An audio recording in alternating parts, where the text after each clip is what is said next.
Joe here from Joe Talks Tech. I just want to talk today about how you know when you failed an interview, right? Many of us may have been on countless interviews throughout our career. And for some people I've spoken to, like when they're not going to get the call back, they usually know, right? They usually know that they're not going to get the call back. So I'm just going to talk about three ways that you can know that you failed an interview. So I'm going to talk from the tech interview perspective, more or less, because usually you have a bit more of a, let me say, quantitative feedback process, especially if you do some coding exam, right? So let's say that way, right? So let's talk about an actual code interview. Let's say we are doing it on the online or on site on the whiteboard. So how do you know? The time ran out and you did not finish the exercise. This may not be a clear cut example, because there could be cases where you found the brute force and you were working on the optimal solution.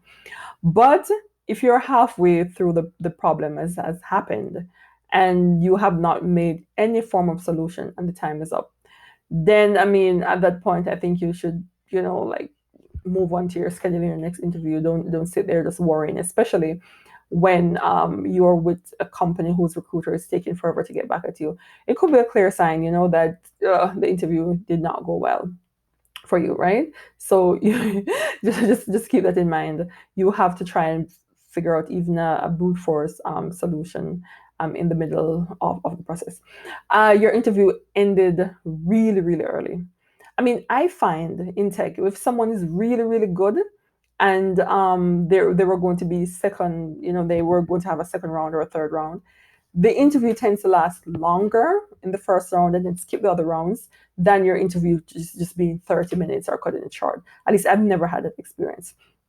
What usually happens is that if I have a really good candidate, because I've interviewed a lot of people, if I have a really, really good candidate and I've determined that this candidate has met the bar, even halfway through the interview, I keep the person on the phone. I go through some other questions in terms of style or how they work. I ask more in-depth questions that may not be relevant but may help me to determine, let's say, the grade that the person may come in at, whether or not we'll consider them for a higher position, whether or not the person is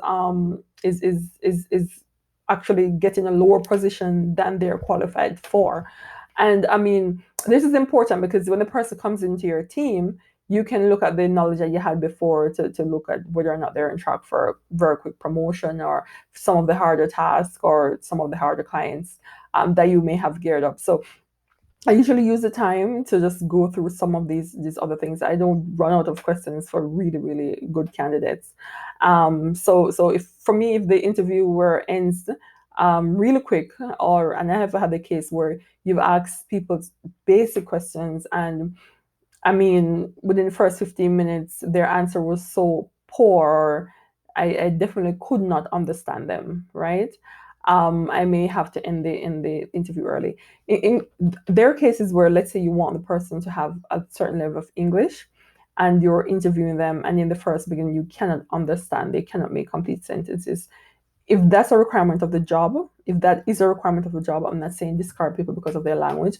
If that's the requirement of the job, then it makes no sense to go further because the person will be going and talking to clients on your behalf, right? So that's another sign. Usually within 30 minutes, we don't go any further because that's a waste of the candidate's time, because there are positions it could be a great fit for, but not this one. So we usually end the interview early.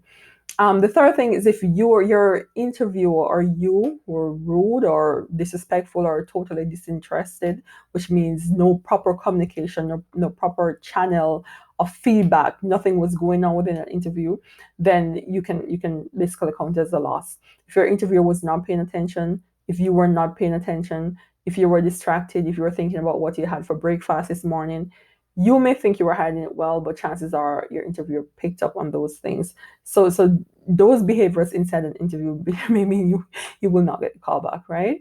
So for me, these are just a few things to take into account in terms of knowing whether or not you may have failed that interview even before you got that feedback.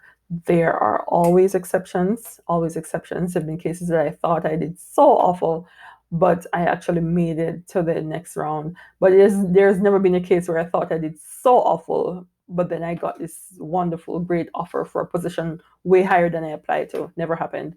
So, but yeah, I mean, go out there and get a new job if that's what you want. Joe talks tech.